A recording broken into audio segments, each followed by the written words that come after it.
Добрый день, уважаемые зрители! В преддверии весьма знаменательной даты, которая, вне всякого сомнения, является важной новейшей историей нашей страны, а именно Дня Конституции 12 декабря, мы сегодня поговорим о весьма интересной теме, а именно об интересных фактах о Конституции Российской Федерации и Конституции Республики Саха-Якутия.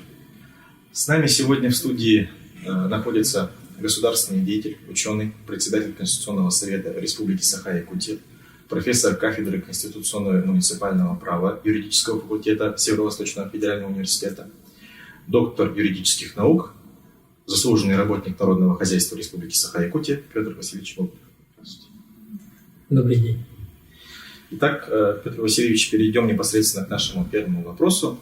Звучит он довольно тривиально, но все-таки он является очень важным. Вообще, что такое Конституция и зачем она нужна вообще для жизни общества? Вопрос только на первый взгляд кажется простым. Надо сказать, что со времени появления идеи Конституции над ним бились лучшие умы, да? Юристы, философы, политики. Первый основной закон можно датировать 1529 годом. Это статут Великого княжества Литовского. То есть, получается, это полтысячелетия назад появилась первая конституция. Получается, достаточно долгое время человечество бьется над определением, что такое конституция и для чего она нужна государству, и для чего она нужна обществу. Безусловно, тут при ответе на такой вопрос нельзя обойтись без ссылки на изречения великих мыслителей, да, поскольку это будет только добавлять основательности тому, что мы попытаемся сейчас определить. Да? Известный русский философ Иван Александрович Ильин, он сказал, что нет, не может быть конституций, одинаково подходящих для разных народов. Я бы со своей стороны добавил бы, что еще на разных этапах развития цивилизации. Вот я только что привел пример. Это 16 век, 17, начало 17 века получается, да? Если взять цивилизацию на Апеннинском полуострове, то есть получается, там уже люди принимали конституцию, а в нашем Якутском крае у нас еще не было государственности. То есть это разные цивилизации, разное правовое развитие. Но, с другой стороны, нельзя сказать, что у наших предков не было права. Наоборот, у нас было достаточно развитое обычное право. У нас исследуют этот вопрос наши юристы на юридическом факультете. Например, Гаврил Семенович Федоров издал две монографии на якутском языке. Это уникальные монографии об обычном праве якутов. Конечно, из-за того, что на языке саха они изданы, конечно, круг приобщения к этому материалу иной, чем бы было, если бы он был издан на русском языке. Но, тем не менее, есть другие исследования. Вот представь, Александр. То есть, получается таким образом, что разные цивилизации по-разному подходили к своему правовому развитию. И здесь, если мы попытаемся определить, что же такое Конституция, то, например, в новое время, например, Томас Гоббс, очень известный английский философ, мыслитель, он как раз один из тех, кто основал теорию, договорную теорию происхождения права и государства. И вот он как раз исходил из того, что есть естественные законы, важнейшие естественные законы, 19 он перечислял, но 3 из них он выделял особенно. Это первое, он говорил о том, что каждой личности, каждому человеку присуще движение к достижению мира, то есть безопасному состоянию. Но раз он находится в состоянии войны, всех против всех, он пытается обезопасить себя и начинает общаться с другими людьми. И второй естественный закон, они должны прийти к соглашению, что давайте будем уважать друг друга, да, будем уважать пределы прав друг друга, приходит соглашение. приходят к соглашению, а когда они приходят к соглашению, они ограничивают определенную часть своей свободы. Да? Ну и, следовательно, третий естественный закон по Гоббсу этому говорил о том, что надо соблюдать эти соглашения. Наш соотечественник Александр Исаевич Солженицын, фактически тоже об этом же говорил. Он говорил о том, что устойчивое общество не может быть достигнуто, достигается не путем равенства сопротивлений, да, а достигается сознательным самоограничением. То есть вот самоограничение, как один из принципов права, является основой Конституции. То есть когда мы создаем государство и соглашаемся жить в этом государстве, мы создаем правила поведения в этом государстве, и самые важные эти правила мы заключаем в Конституции. Речь идет о том, что если мы говорим, что такое Конституция, то мы прежде всего приходим к тому, что это самоограничение. И самоограничение добровольное, мы туда укладываем нормы, правила, которые обязуемся соблюдать и придаем им самую высшую силу, юридическую силу. Говорим, остальные все законы должны будут соответствовать этим нормам. То есть, таким образом, надо сказать, что Конституция играет организующую еще роль. Да? То есть он для нас определяет модели будущего, в том числе. И отвечает на вопрос, кто мы. Кто мы, россияне. Вот можно так ответить, что такое Конституция. Это основной закон любого государства. Вот, Петр Васильевич, немножко вот такой тоже исторический вопрос. А какая Конституция, на ваш взгляд, является самой демократической вообще в мире? Да. Ну, если, опять же, обратиться к истории, да, есть среди юристов такая легенда, некоторые его относят к личности Наполеона Бонапарта, некоторые к личности Шарля Мариса де Талейрана, они фактически современники, да. И вот, значит, в этот период возникло это изречение, эта фраза, которая была обращена к людям, которые писали текст Конституции: «Пишите кратко и неясно». Да? Кратко и неясно.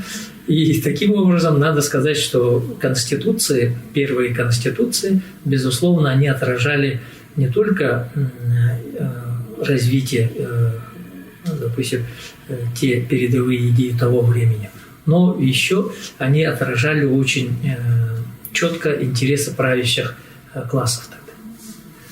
Ну и, соответственно, если взять французские конституции, да, что 1791 года, 94 года, потом 1814 года, они, конечно, эти конституции, хотя они все основывались на Декларации прав человека и гражданина, очень важнейшем акте истории права, истории человечества, тем не менее они исходили из тех ценностей, из того понимания, которое отражало развитие общества и государства, и вообще понимание властвующих элит того времени. Безусловно, мне нравится Конституция Российской Федерации. Хотя она имеет зримые недостатки, но тем не менее, если взять Конституцию Российской Федерации, то она является одним из очень удачных примеров современных конституций. То есть это не конституция ортодоксальная, как Конституция Соединенных Штатов Америки, а конституция, которая отвечает на многие потребности общества, современного общества. И она в динамике позволяет нам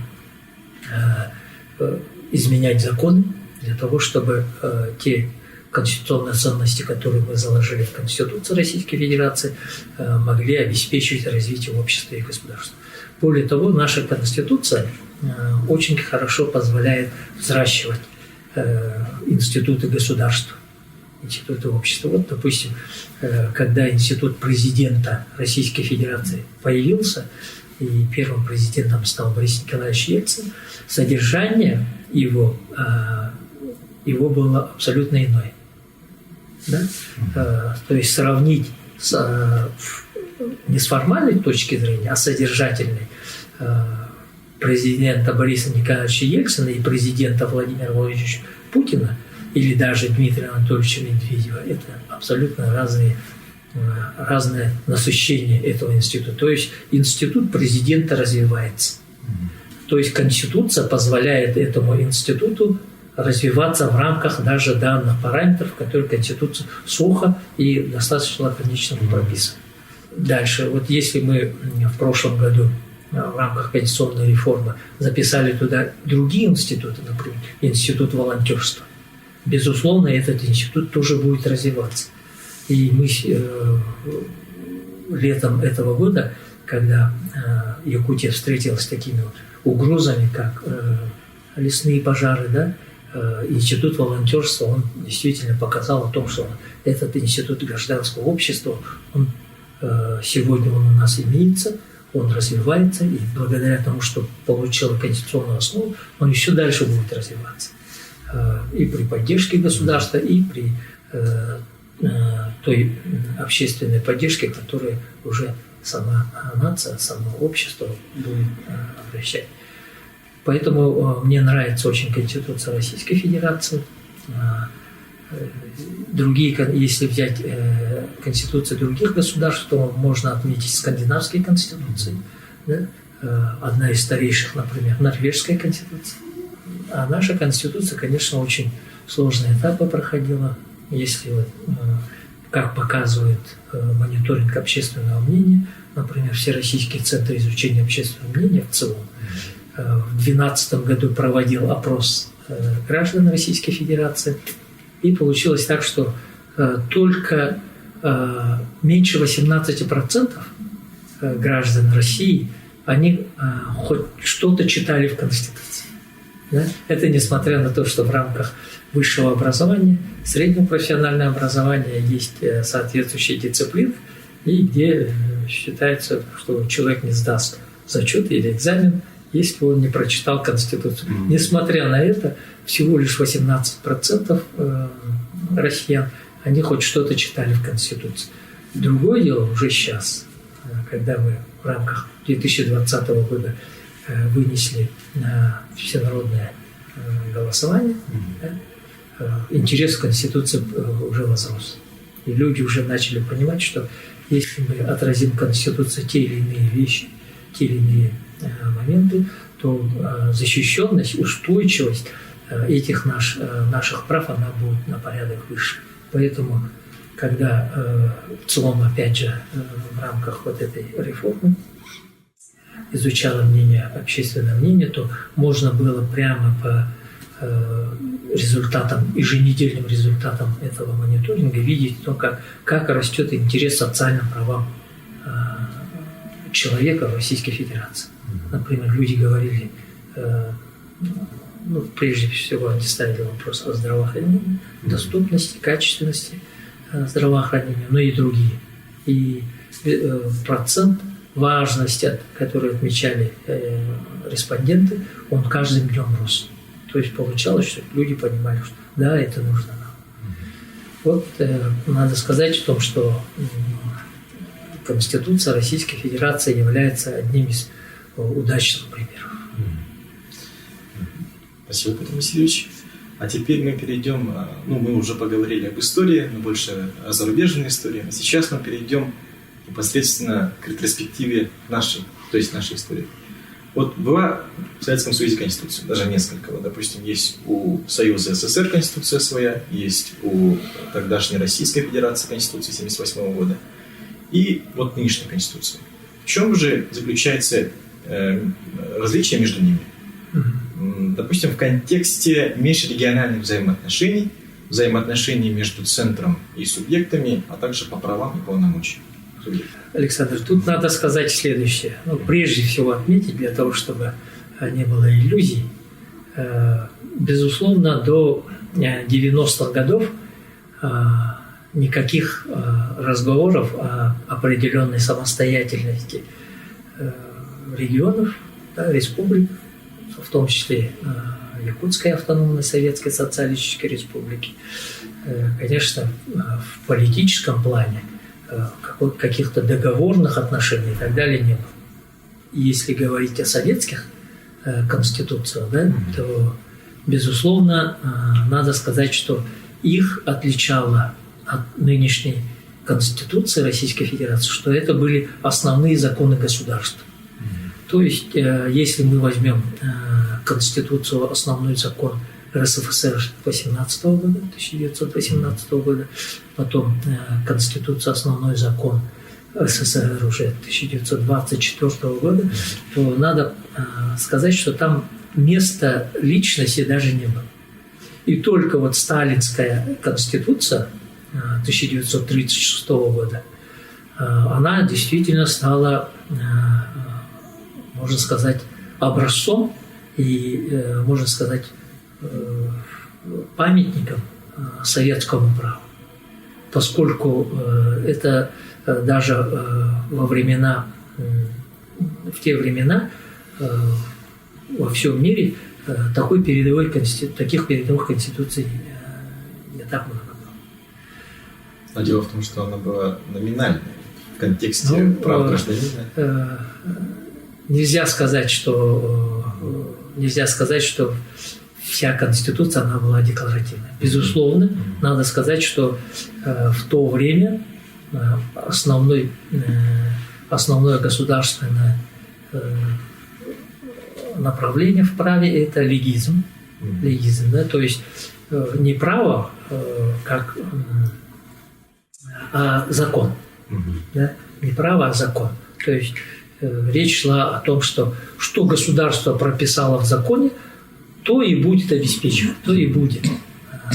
Да? То есть такие незыблемые права, на которых человечество кровью добывало себе вот эти свободы, эти права, человек, право на жизнь, например, да? Право на свободу передвижения, свобода совести, свобода слова и так далее. Безусловно, они появились тогда в Конституции. Но обеспечение его, конечно, только в рамках прописанных в законе. Ну и, соответственно, есть разные, конечно, жесткие практики в становлении нашего государства. Да, и риски, и угрозы были в то время несоизмеримы. Вот. А если взять Брежневскую конституцию уже 1977 года, 1977 года, то, конечно, эта конституция, она не сильно изменила государственный статус, не сильно изменила, но появились дополнительные права. Например, право на жилище. Но надо сказать, что, безусловно, советские конституции это были основные законы государства, прежде всего. А Российской Федерации принята Конституция, то есть Конституция – это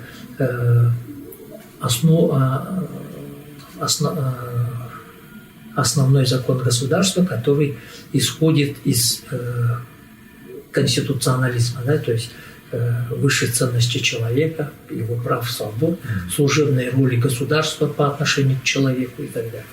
То есть идеи гражданского общества, идеи правового государства. То есть из таких идей у нас Конституция Российской Федерации исходит. То есть основное отличие можно сказать так, что советские конституции исходили из того, что государство даровало людям права, да? А Конституция Российской Федерации, Конституция устанавливает, что права и свободы человека даны от рождения.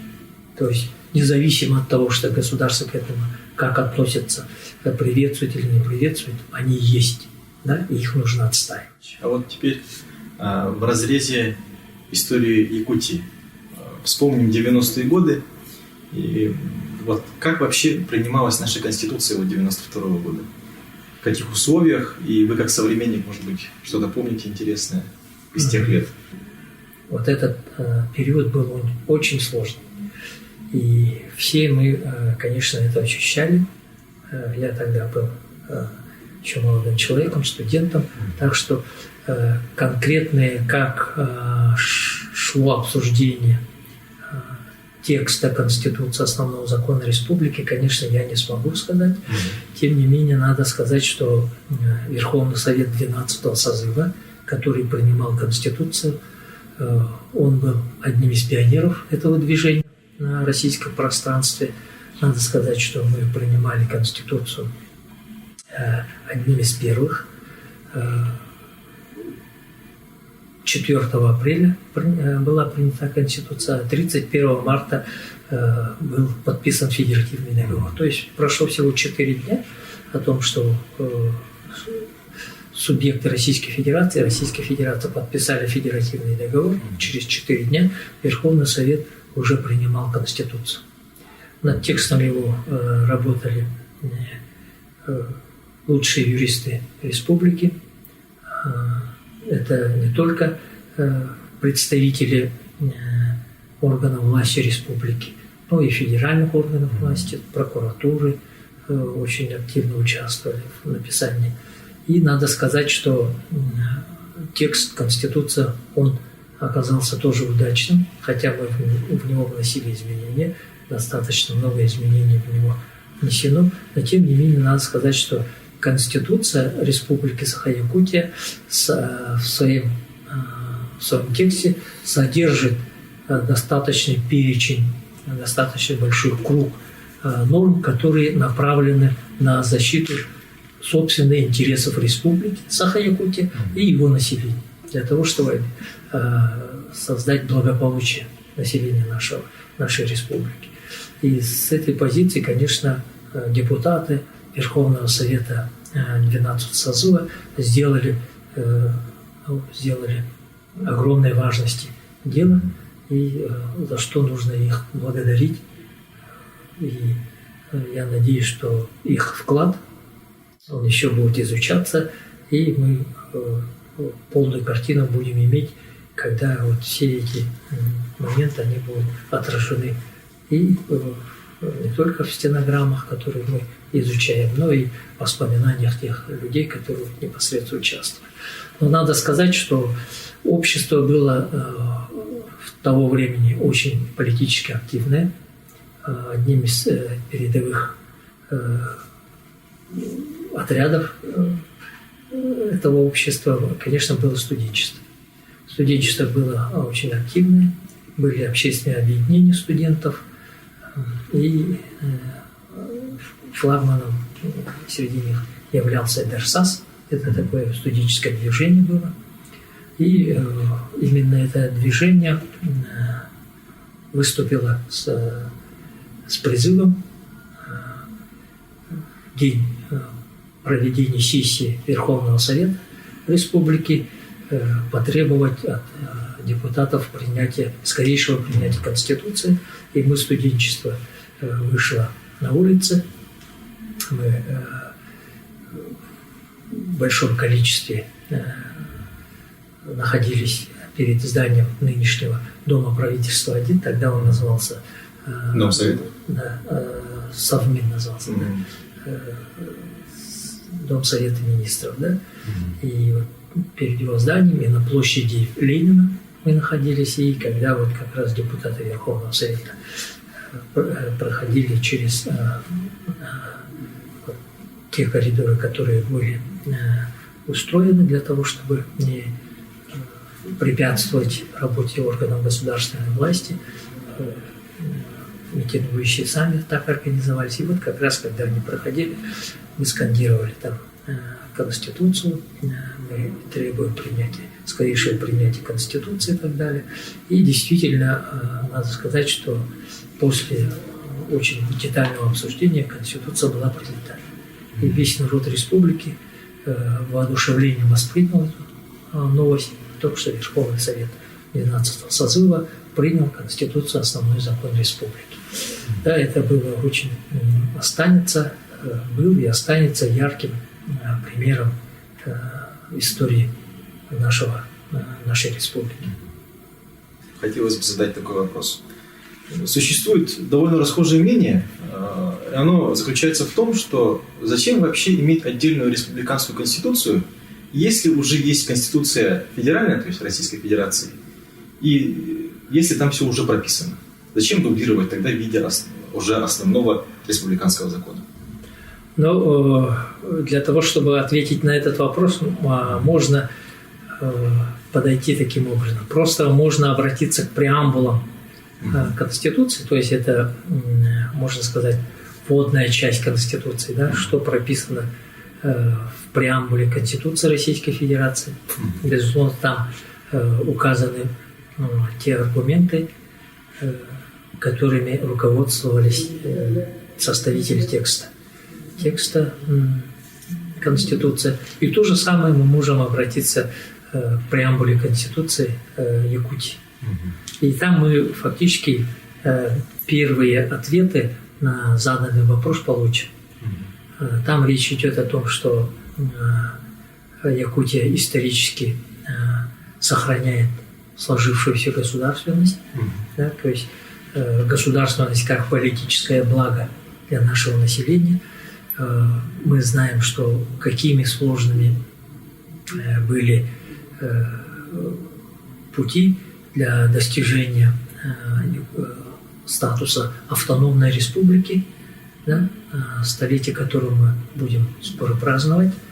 И надо сказать, что в те сложные годы, безусловно, статус республики, он дал очень многое для нашей Якутии, для того, чтобы она получила мощный толчок в развитии, в том числе в промышленном развитии.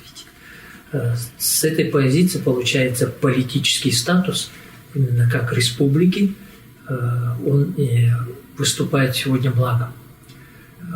Когда Конституция Российской Федерации принималась, представители республик в составе Российской Федерации, в том числе представители нашей республики Саха-Якутия, они участвовали в этом процессе подготовки текста и настояли на том, что в статье 5 Конституции Российской Федерации республики характеризуются как государство, то есть государство в государстве, да, то есть особый статус.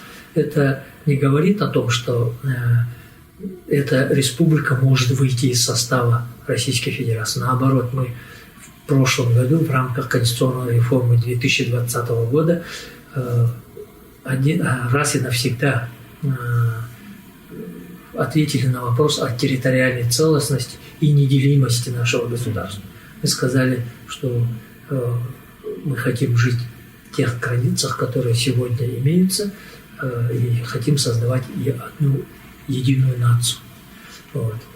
Но здесь надо сказать, что когда мы говорим о Конституции Республики, то мы здесь подчеркиваем особые условия, в которых живет и работает наше население. Вот, например, даже возьмем статью 6 Конституции нашей Якутии. Да? Там указывается в части 2 о том, что мы запрещаем на нашей территории размещать ядерное, бактериологическое, химическое производство и оружие массового поражения. То есть фактически мы говорим о тех приоритетах в экологии, которые считаем очень важными. Мы считаем важными сохранить для всего человечества ту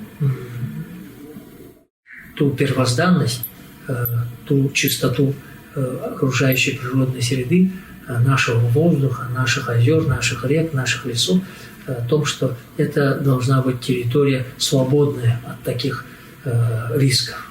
И она должна служить в этом статусе как свободная от различных экологических загрязнений, являться резерватом такого чистых природных ресурсов для всей планеты. Да? И мы в этом направлении идем. У нас огромная территория республики, она сегодня имеет статус особо охраняемых.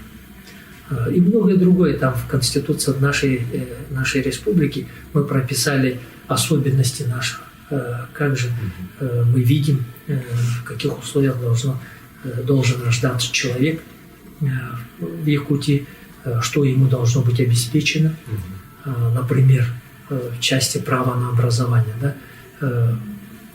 Вот, Конституция СССР 1977 года, она признала право на бесплатное образование. Это 1977 год. Да? 1993 год уже в части среднего образования говорит об основном среднем образовании. Да? То есть государство гарантирует, допустим, для любого гражданина Российской Федерации до 9 класса выше. Наша Конституция говорит о том, что нет, мы гарантируем еще выше стандарт. Мы гарантируем, что каждому ребенку, который родился и живет на нашей территории, мы предоставим за счет государства среднее полное образование. То есть есть такие особенности, которые мы в нашей Конституции прописали, и мы их обеспечим. И не говоря о том, что мы очень четко и сильно прописали права коренных малочисленных народов Севера. То есть тех национальных меньшинств, которым сегодня нужна поддержка государства. И мы ту поддержку, ту протекционистскую политику нашей республики отразили в Конституции. То надо сказать, что наша Конституция республики является очень надежным правовым оплотом для того, чтобы мы защищали коренные малочисленные народы Севера. То есть вот таких особенностей в нашей Конституции много. И мы на них стоим, и я считаю, что тем самым мы отражаем ту идентичность, ту конституционную идентичность, которая присуща северянам, якутянам. Насчет того, вот, как у нас, допустим, вот за последние годы были приняты уже поправки к Конституции Российской Федерации вот, в течение конца 19, 20 и 21 годов. Существуют разные мнения насчет этих поправок по их сути. А как же эти поправки сейчас сказываются на нашей жизни? Тут сразу надо сказать следующее. На этапе обсуждения, тех или иных проектов, предлагаемых к внесению в текст Конституции, их можно обсуждать. Их надо обсуждать. Например, советские конституции, даже Конституция сталинская 1936 года, в обсуждении этого проекта Конституции участвовало в течение 6 месяцев порядка 75 миллионов человек. Это сталинская конституция, которую мы называем декларативной конституцией тоталитарного государства. Поступило 1,5 миллиона предложений. И они были все опубликованы. То есть, но только как конституция она принята, обсуждение прекращается. Это основной закон, который нужно соблюдать. И его игнорирование либо неисполнение влечет юридическую ответственность. То есть это каждый гражданин должен понимать. Каждый человек, кто живет в нашем государстве, должен сказать: да, на этапе обсуждения эта норма мне не нравилась, но теперь это закон. Я его должен неукоснительно соблюдать. Поэтому надо сказать, что все поправки, которые были включены в текст, они сегодня обладают верховенством и высшей юридической силой. Они, безусловно, должны исполняться. И они, безусловно, воздействуют ежедневно, имеют воздействие на нашу жизнь. А вот, скажем так, с точки зрения политической, вот, допустим, начальной статьи, там, где касается правопреемства Союза СССР, там, где касается вопросов, скажем так, взаимоотношений между федеральными органами власти. Что можно сказать? Ну, надо сказать, что статья 1 Конституции Российской Федерации устанавливает, закрепляет федеративный характер нашего государства. Безусловно, как я уже говорил, Конституция Российской Федерации в рамках существующих норм дает возможность развиваться тем или иным отношениям, тем или иным институтам. И то же самое, федеративные отношения, они развиваются. Развиваются, наполняются другим содержанием, нежели это было в 90-х годах, в начале 2000-х годов. Нельзя сказать, что это откат назад. Безусловно, в этом содержательном движении есть большие плюсы. Да? Но есть и, безусловно, риски. Я сам выступал в части обсуждения поправок Конституции Российской Федерации, в том числе как раз вот касающихся территорий, и говорил о тех рисках, которые сегодня закреплены в Конституции Российской Федерации. Но сегодня это основной закон государства, это закон, который обладает верховенством, высшей юридической силой, мы его должны неукоснительно соблюдать. Если мы возьмем территориальное устройство российского государства, то мы уже видим о том, что если в начале 90-х, согласно Конституции, состав территории он включал в себя только понятие субъектов Российской Федерации, то сегодня мы видим и другие территориальные образования, начиная с федеральных территорий, заканчивая территориями опережающего социально-экономического развития. Это не политические плоскости, безусловно, ТСР или другие аналогичные экономические зоны. Тем не менее, они преломляют полномочия органов государственной власти, соответственно, они влияют на развитие федеративных отношений. На актуальном этапе развития Российской Федерации сегодня верховная власть России, видит в этом благо. Наша же позиция, надо здесь говорить о том, что мы просто здесь должны быть готовы к тому, что будут подниматься те или иные политико-правовые проекты, публично-правовые образования могут появляться. Значит, мы должны в рамках установленного законодательства, в том числе Конституции Республики, там очень четко указывается о том, что территория республики не может быть изменена, не иначе как посредством выражения волеизъявления граждан, проживающих на территории нашей республики, на референдум.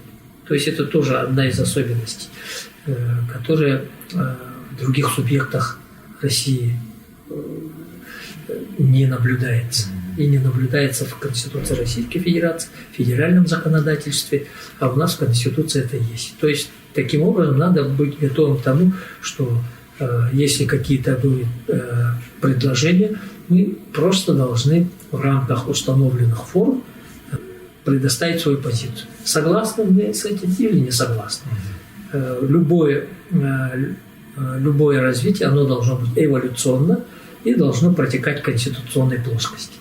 Я в этом убежден и считаю, что для того, чтобы Россия стала правовым государством, истинно правовым государством, мы должны неукоснительно соблюдать это направление.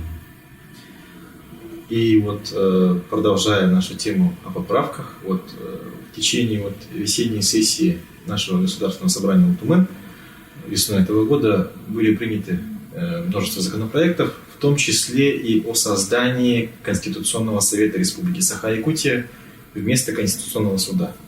Так вот, в чем заключается же суть деятельности этого совета в настоящее время? В рамках конституционного уставного развития субъектов Российской Федерации среди как научной общественности, так и политической элиты существовало четкое понимание. Да, для того, чтобы обеспечить конституционно-правового развития субъектов Российской Федерации должен быть соответствующий суд, который бы опосредовал бы это развитие и разрешал бы споры, когда возникают такие споры, да, такого характера, конституционный спор, скажем.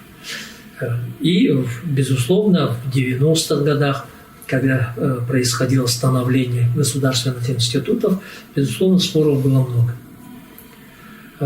Со временем, как я уже говорил, Конституция Российской Федерации и другие конституции, уставы, они позволяли развиваться этим институтам. И, соответственно, на сегодняшний день риски возникновения очень многих споров, они сведены на нет. То есть, надо сказать, что суды, как таковые, на сегодняшний день, безусловно, уже это этап в истории субъектов Российской Федерации, он считается как пройденный. Мы прошли этот этап, когда у субъектов должны были быть конституционные уставные суды. Хотя я подчеркиваю, и раньше говорил, и сейчас, и убежден, безусловно, если есть такой закон, как Конституция, который имеет свое содержание, отражает интересы населения, проживающего на этой территории, должен быть обязательно механизм, который направлен на защиту этих интересов, заключенных в основном законе. Даже те моменты, которые я в предыдущем ответе говорил, о том, что у нас наша Конституция имеет особенности, специфику, да?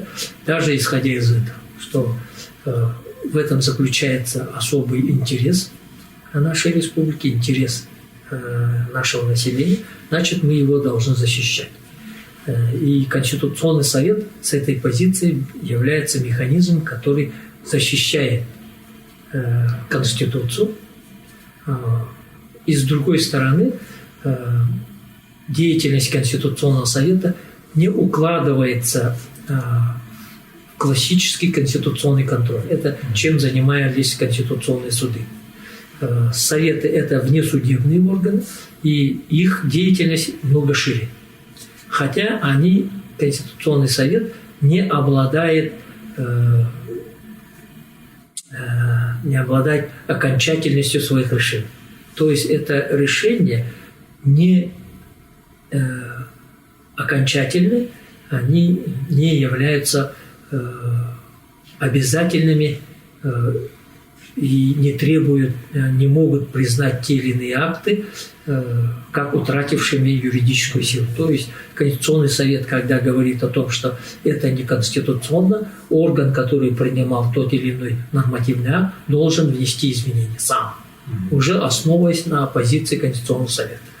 А судебный орган в этом отношении, безусловно, это властный орган, орган власти.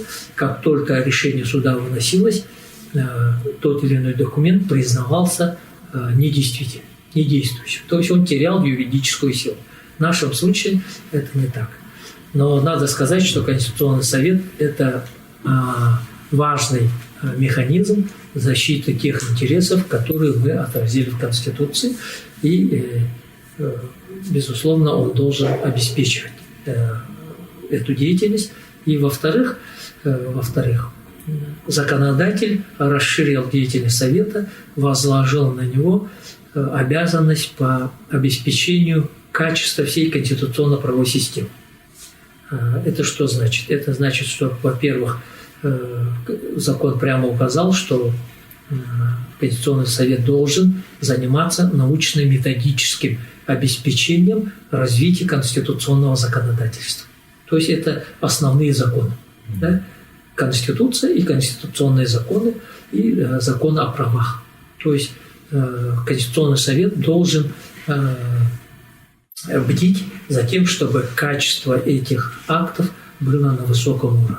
Если имеются сложности, коллизии, пробелы, то Конституционный совет должен об этом доложить парламенту Якутии, Илтумен, Государственному собранию Илтумен. И вот мы уже подходим последнему вопросу сегодняшней передачи. И он звучит так, скажем так. Как правильно необходимо отстаивать гражданину, простому гражданину, отстаивать свои конституционные права? Ну, надо сказать, что в Российской Федерации установлен очень широкий круг способов защиты своих прав. Прежде всего, конечно, это надо обратиться к самому гражданину. Нужно, чтобы гражданин сам был информирован о своих правах. То есть, если человек обладает высокой правовой культурой, он сможет отстоять самостоятельно свои права. И об этом говорит Конституция Российской Федерации, говорит о том, что человек вправе защищать свои права любыми способами, которые не противоречат закону. Но реальность такая, что, безусловно, должны быть институты, которые ему должны помочь. Прежде всего, конечно, надо здесь разделить на судебные и внесудебные. Значит, есть у нас суды, есть внесудебные органы, то есть правоохранительные органы в том числе. Прежде всего, это прокуратура. У прокуратуры имеется специальное направление деятельности, называется надзор, прокурорский надзор за соблюдением прав и свобод человека и гражданина. И надо сказать, что прокуратура Российской Федерации – это единственный государственный орган, который бесплатно должен обеспечивать консультирование по правам и свободам человека. То есть любой человек может обратиться за тем, чтобы прокуратура четко и внятно ему объяснила, как защитить его права. Это если человек сам хочет получить какие определенные знания для того, чтобы совершить те или иные действия по защите своего конституционного права. Но если это недоступно человеку самому, то прокуратура Российской Федерации должна предпринять меры прокурорского реагирования по восстановлению этого права. И это обязанность прокуратуры. Ну и дополнительно, безусловно, существует юридическое сообщество, юристы, профессиональный праздник которых отмечается 3 декабря. И, безусловно, это юридическое сообщество должно стоять на защите прав и свобод человека и гражданина.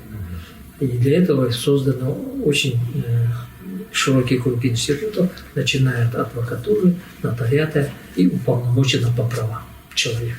То есть надо сказать, что в Российской Федерации очень развит механизм защиты прав, и в том числе конституционных прав человека и граждан.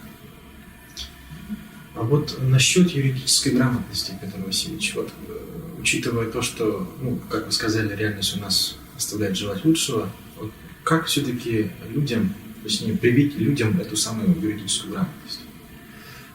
Надо прежде всего, как я вначале говорил, люди должны понять, что те или иные правовые ценности, они им близки и понятны. Да? То есть надо добиться того, что люди сначала восприняли эти ценности. То есть надо сказать, что те или иные идеи не всегда разделяются нашим обществом. Да? Те же самые, допустим, повышение пенсионного возраста, например. Несмотря на то, что человек, биологический возраст человека, которому сегодня 55 лет, и биологический возраст человека, 55-летнего человека полвека назад, это абсолютно два разных состояния. Несмотря на то, что сегодня растет средняя продолжительность жизни, развивается система здравоохранения, тем не менее, люди не всегда воспринимают те ценности, правовые ценности, которые закреплены в законодательстве, и их понимают, с ними мирят, их не разделяют. Да?